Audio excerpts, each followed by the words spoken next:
So you're listening to WKNC 88.1. I'm DJ Beowvlf. Very excited to sit down with the creators and venue owners of the Raleigh Downtown Music Venue Employee Fund, which is currently up and running. An up-and-running campaign to pay for the employees of these venues, as said in the title. But we're going to dig into a little bit more about that and find out all of the background information and let our audience know why it matters. If you gentlemen would like to go down the line and introduce yourselves and what you do, that would be fantastic. I'll start. I'm Van Alston. I'm one of the owners at Slim's. I'll go next. I'm Adam Linsett. I'm the owner of the Poorhouse Music Hall and Record Shop. Hey, I'm Tim Lemuel. I'm one of the owners of the Wicked Witch. Hey, I'm Paul. I'm one of the owners of Kings. I am Chris Malarkey from the Lincoln Theater. And I am Jonas. I co-founded the Raleigh Tea Campaign. Once again, thank you all for being here. I believe that's everyone who had to introduce themselves. First and foremost, for those who are unaware of the campaign, just give a little background information as to who started it and what is it for. Well, the campaign, which one, the fund or? Do the fund first, and then we'll talk cool. about the Raleigh Tea's content. All I heard was the campaign. I apologize. That's okay. I should have specified. Campaign is on the brain for sure. So one night, my wife Lacey and I were talking about starting a fund for our venue specifically when this all happened. And within a couple minutes of talking about it, we started thinking outside of ourselves and realized that everybody's in the same situation. This is a time, rather than all of us fighting for the same dollars that everyone has to contribute to keeping these places alive, it made better sense to team up and approach this as a single unit going forward for, what we feel are the core venues of downtown that really hold the music scene together on a daily basis. So I reached out to Tim and Van and Paul and Malarkey, and, we got together a day or two later and, started putting our heads together. And it was really great to finally work side by side with all these fellows that were usually fighting for the same space throughout the same year, though we're always friendly with each other. It's kind of just the reality of the world. So being able to just, chit chat, trying to censor myself, back and forth on this group text thread that we have going. We've been bugging each other at 6 a.m, at 2 a.m. So it's been a constant thing around the clock, and it's been really great working with everyone side by side to raise money for the folks that we rely on daily to put the shows on. Now, you used the phrase support the folks that put these shows on and such. Can you provide a little bit more insight, whether you, Adam, or any of the other affiliates, who exactly is receiving these funds for the campaign? I'll take this one on.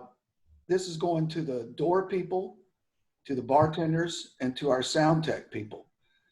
They're the people who are, that you always see, but you never really notice. We're the faces of the bars, but they're the people who actually keep things running. And they're the people who are going to hurt the most. They're tipped employees for the most part. And when the tips aren't coming in, it really cuts down. So this is pretty much a way for folks to give them the tips that they would normally give them in a way to keep them alive. Now, is this the same blanket across all of the venues? Like, these are the individuals that are receiving funding? Yes. Splitting it up evenly. There's no kind of weighted distribution. Everybody gets the same cut from all the employees. And graciously, some of our employees who have other jobs that are still employed and don't need the money have backed out. So that gives a larger cut for the people who really need it.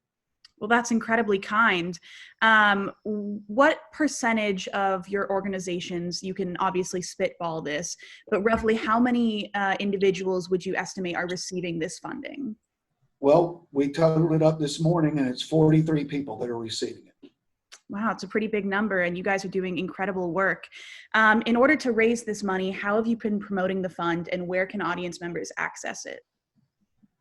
Somebody else want to take that one? I think we've all been pushing it pretty heavily on social media. It's gotten, I'm Van's birthday goal was to get people to donate, and he would get that nice do that he's got. I think a lot of local media has kind of picked up on it. A lot of local restaurants have shared, but it was mostly a social campaign. And where can they access it? Audience members who are interested in donating. Venmo, and if you just look up Raleigh venues, that's where you contribute. I've noticed some other campaigns have been run via GoFundMe and other collection sites.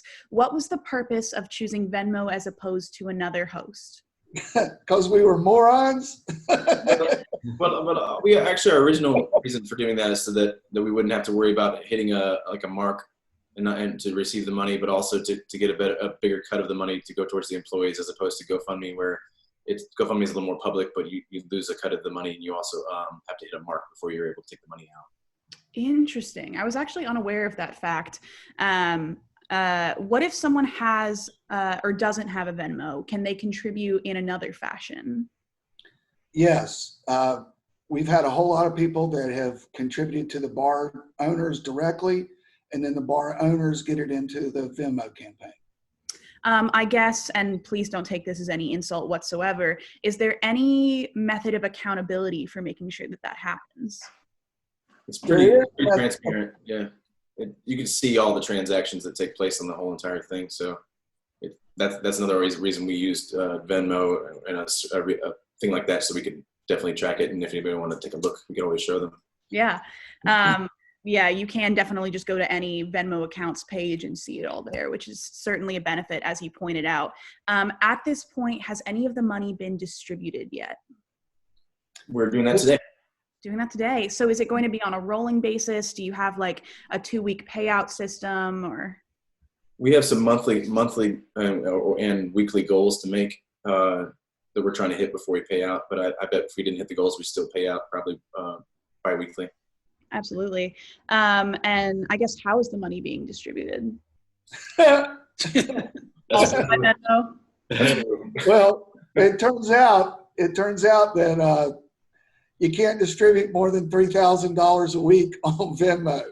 So this morning, when we distributed $14,620, congratulations. I wrote out 43 personal checks we put the money in my account, and we're putting it in $3,000 at a time. Fortunately, I had a little bit tucked away, and I put it in my account and wrote out checks this morning.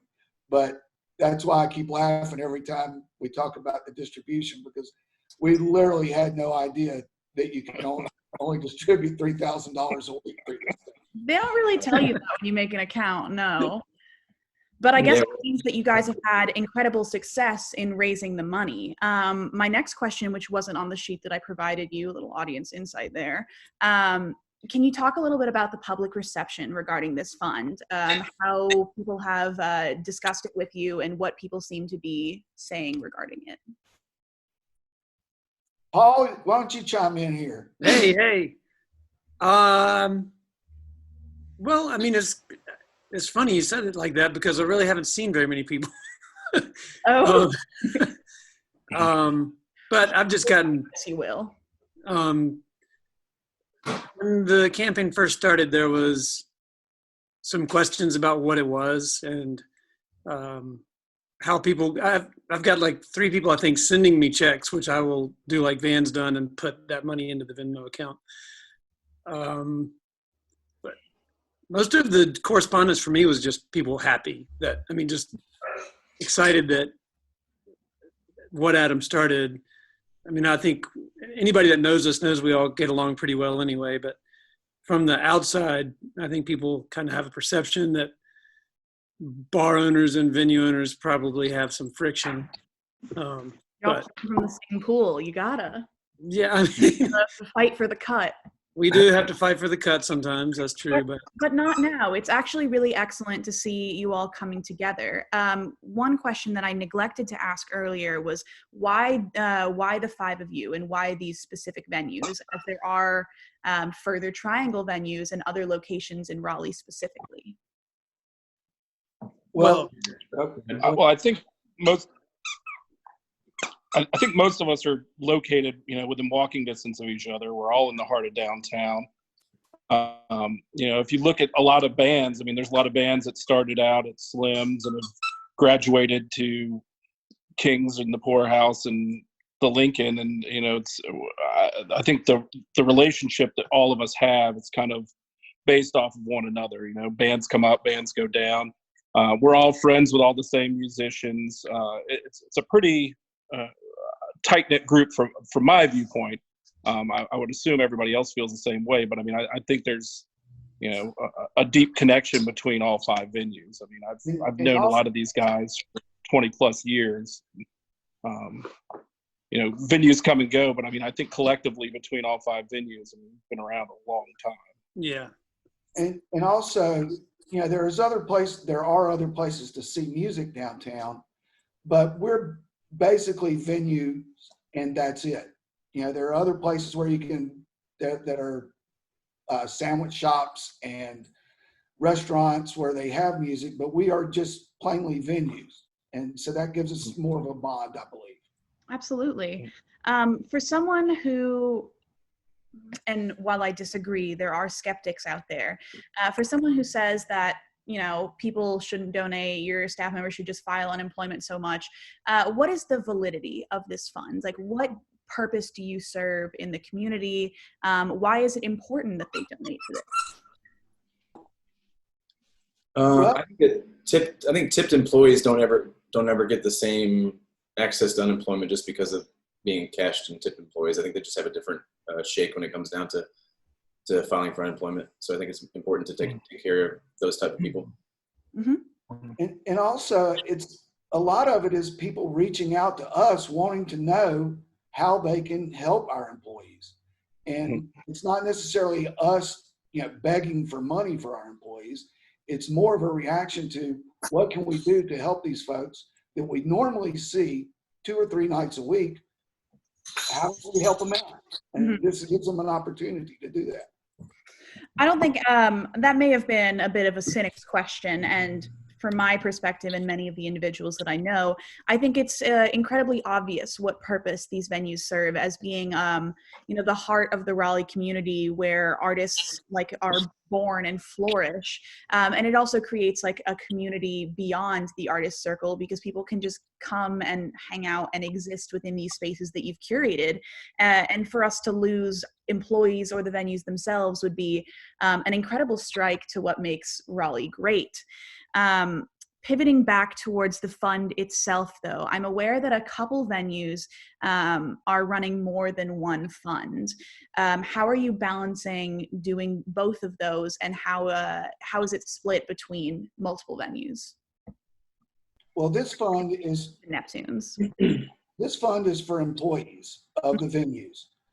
Other people have different funds for helping out with their rent or helping keep things going for the bar, but we specifically, when we talked about this, made sure that everyone knew that this was only to the people who work for us. Then I guess I'll talk I was wondering if someone had a bird in the house. Yeah. Sounds like someone's dog's squeaky toy. Yeah, my cat's. That might be my dog. I've got a puppy at home. I'm a stay-at-home dad for the foreseeable future. I got a puppy and 2 kids running rampant. So.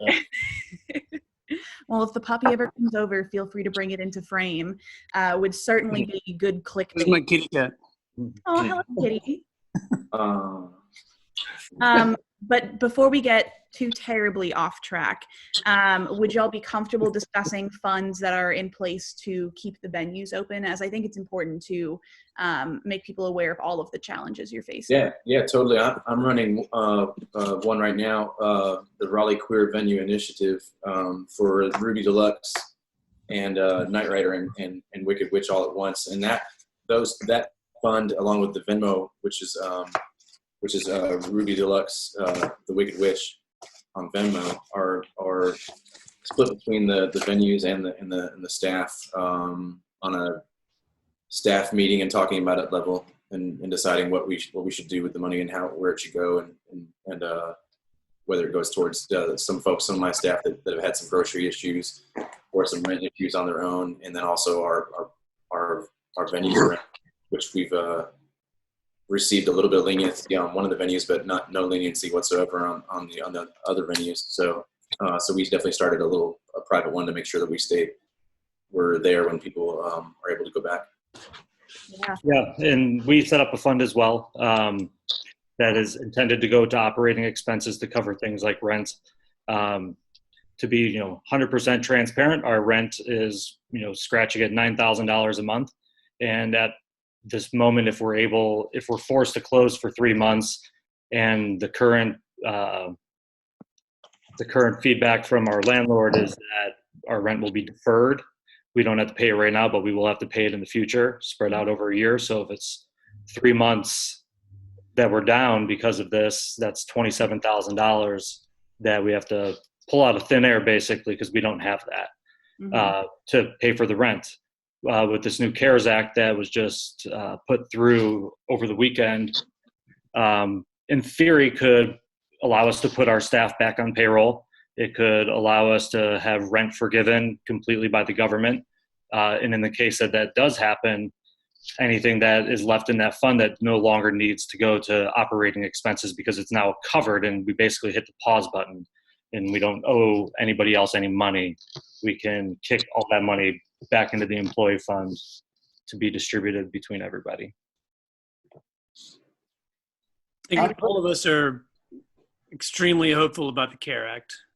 Yeah, I'm putting all my eggs in the CARE Act basket. Yeah. I mean, that's, for us, it's not, may not cover every dollar, but it's going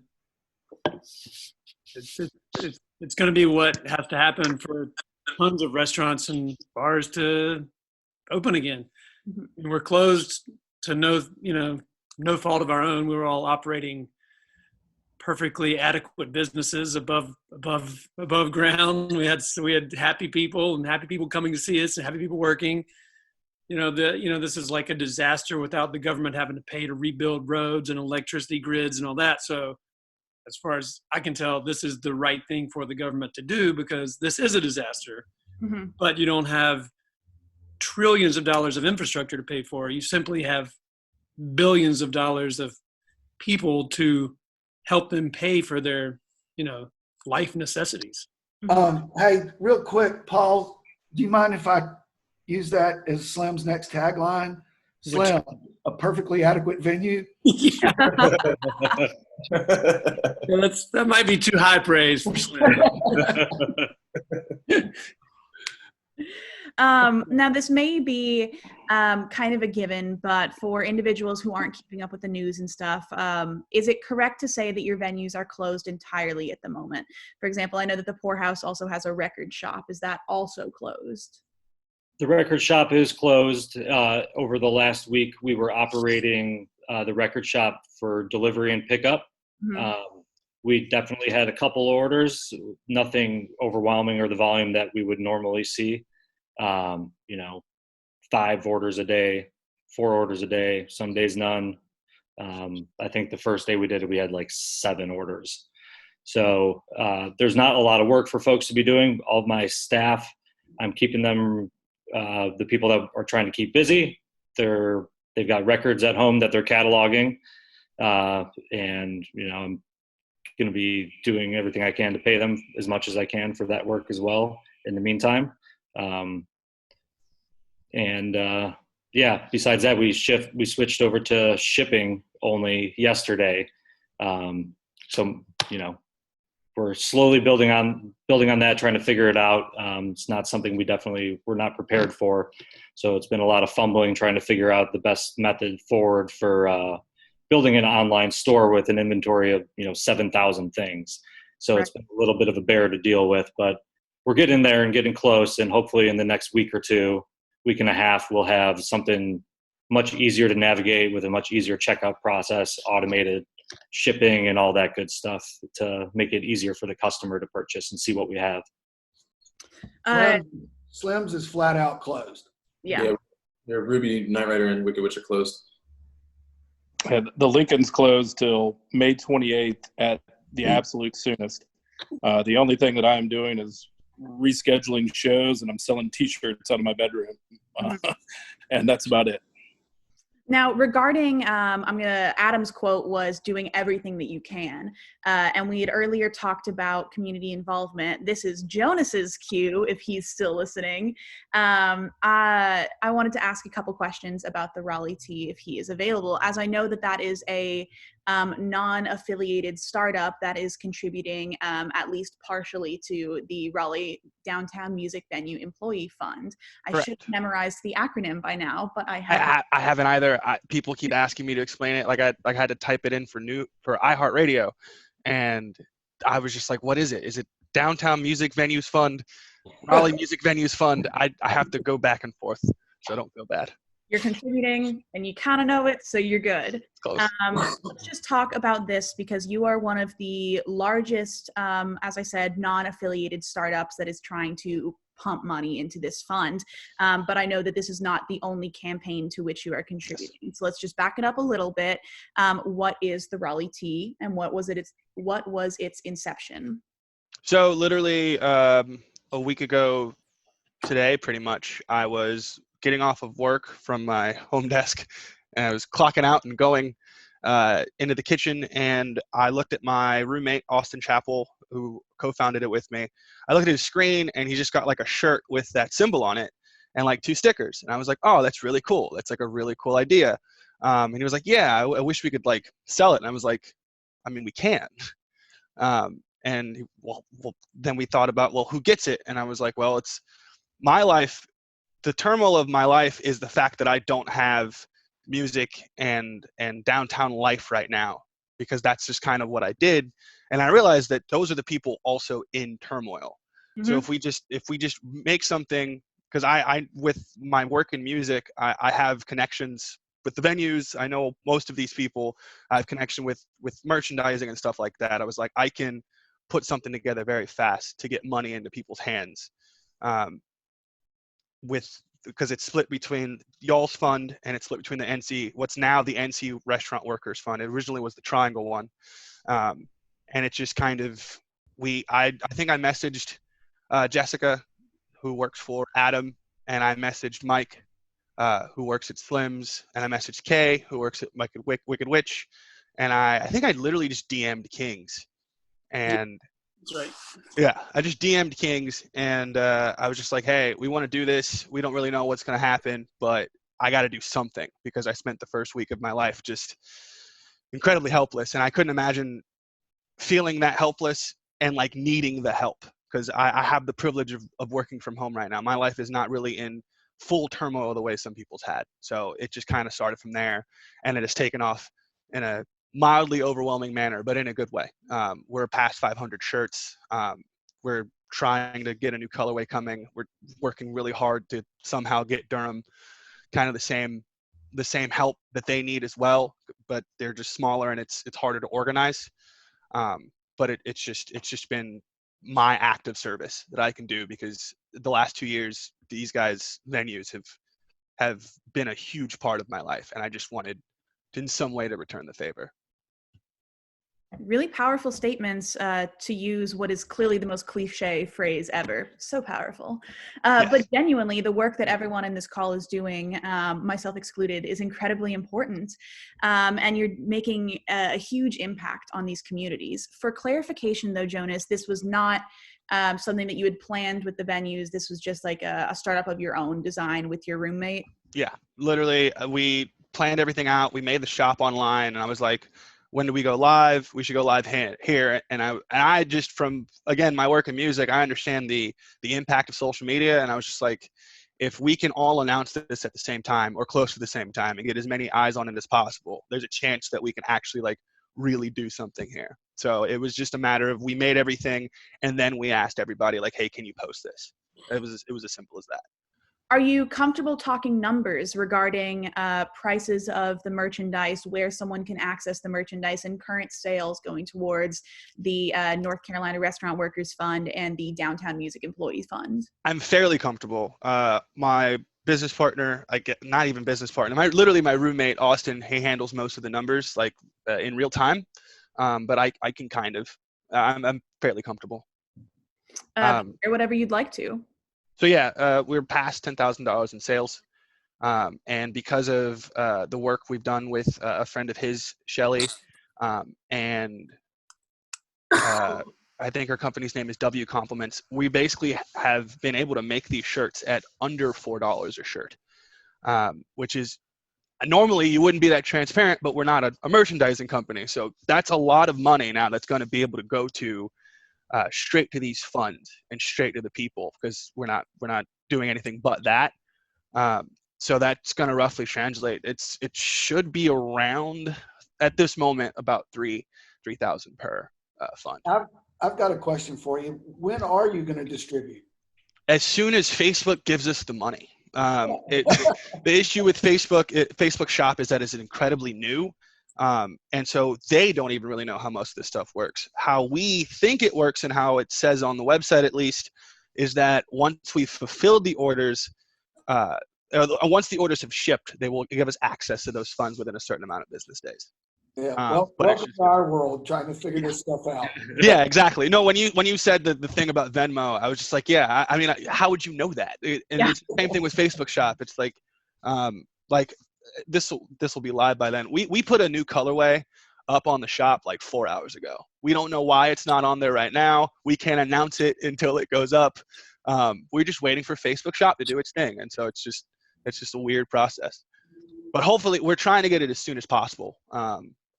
Just because we know, like, you guys are trying to, like, with how the split it was like, what, 200 person you guys are aiming for? The split today was $340 per person. That's awesome. Really? So we know with splitting it's easier for y'all, just in general, just to get it as quickly as we can. So we're working on that. And part of the reason that we distributed today is because obviously it's the end of the month, and we want people to have the money in their pocket when it's time to pay rent. Yes. Regarding Jonas, going back to the Raleigh Tea, how long do you anticipate this campaign running? That's a little bit tricky. It's hard to project forward, because I think that it's a realistic thing to say that while there's a lot of people that are really generous right now and really want to give right now, there's just always that anxiety in the back of my head that that's not always going to be the case. But we will be doing this as long as people are buying the shirts. We will be fulfilling these as long as that is what people are doing. And then once we've attempted some sense of normalcy again, when people are allowed to go back into venues and people are allowed to work, that's when it's going to end. Like when the people who were trying to help can go and make their money doing what they were doing before all this happened, that's when it will probably end. Could you say the same for the Music Venue Employees Fund? Just generalized question. As in, how long will it run? It'll run as long as it's needed, and as long as people still keep contributing. Mm-hmm. So I guess on that note, how can audience members get connected with you and your businesses? Because it's towards the end of the interview, if you would go ahead and list the Venmos for all of the funds, whether it's the Raleigh Music Venue Employee Fund or individualized funds that you're running to pay your rent, to pay for other venues, or as well as the Raleigh Tea itself. I would love to make sure that information is transparent and public. I will definitely be sure to put it in the description of the YouTube video as well. Well, I think for the sake of this meeting and conversation that we've been having today, the focus needs to be on the Raleigh Downtown Music Venue Fund. Duly noted. So at Venmo at Raleigh-Downtown-Music Venues. Find that on Venmo. If you don't have Venmo, feel free to reach out to any of us directly. All of our information is on our websites, on our social media. We're all stuck inside, so we're all glued to our phones and computers. We're very easy to get in touch with right now. So if you can't get in touch with us via Venmo to donate, hit us up individually. The venues, Facebook pages, their websites, find us. We're out there. And do you have any comments or lingering statements to share with the audience? Any thank yous or relevant, important recommendations? Yes, I'd like to just thank everyone, from Adam for putting this together, to Tim, who named our group chat worst boy band ever. And I want to say that, you know, I was not completely altruistic in doing this. I did get a free haircut out of It's a damn nice haircut. it. I want to thank Jonas. I had no idea that was going to happen, and Jonas just went ahead and jumped in, and I found out maybe a day after it started, and just that makes, I think collectively that makes us all feel like we've not made complete catastrophe of our lives. That And I would say you did pretty well. someone also needs to mention Ken over at the Old Oak City Meatball Shop, who he had a day where he gave 25% of his sales to the venue fund. Wow, that's awesome. And 2112 also contributed 2 days worth of sales to us too. Tony over at 2112 came by on one of our last days open and was all in on it. So Tony and 2112 are extremely supportive of all of our venues, and we love them. Well, WKNC, I'll speak as general manager for a second, is incredibly hopeful regarding this fund. We are glad to just promote it even a little bit, simply because we work with all of you so often and so extensively. It is without a doubt a fact that if any of the venues were to fail, so too would our connections to our audience and to like the culture surrounding local music in general. So it is not only like our duty to have a hand in helping with this, but to make all of this information publicly aware to perhaps, spur some further involvement. So thank you for everything that you do, both online with this fund and in person with all of the shows and promotional events that you put on. There would be no arts culture without these 5 venues. Well, thanks for the interview and thanks for the voice. I appreciate it. Absolutely. So much for having us. Yeah, I will be sure to include all of this information in the description, and I will send you the links later. I hope you all have a wonderful day. But before I hang up, any questions, comments, concerns? Well, I guess you can find us at facebook.com/the Raleigh T. That's TEE. If you do not have Facebook, don't want to give Zuckerberg your credit card information, which is something that I've gotten a lot, just email us at the Raleigh T. That's TEE@gmail.com. We will find a way to work around it, just so we can get help to, again, literally just what makes Raleigh special is what you guys own, what you do every single day. You're allowed to do it, and I really look forward to the day you're allowed to do it again. Yeah. And I guess that is the next note. It's also very important to support these workers that we've talked about who are on a tip-based or lower wage salary, who make these things happen. Of course, the owners are important for creating these establishments, but they wouldn't function without the workers themselves. So thank you for being not jokingly, but altruistic enough, just to steal Malarkey's phrase, altruistic enough to put this together and for caring about your workers in ways that a lot of businesses don't. And Thank you all so much. Thank you, Laura. Thank you. This will go live ASAP. I'd like to thank you all for talking with us today, and for the podcast version, you've been listening to WKNC 88.1. Beowvlf out. Out. Bye, y'all. Bye. Thank you.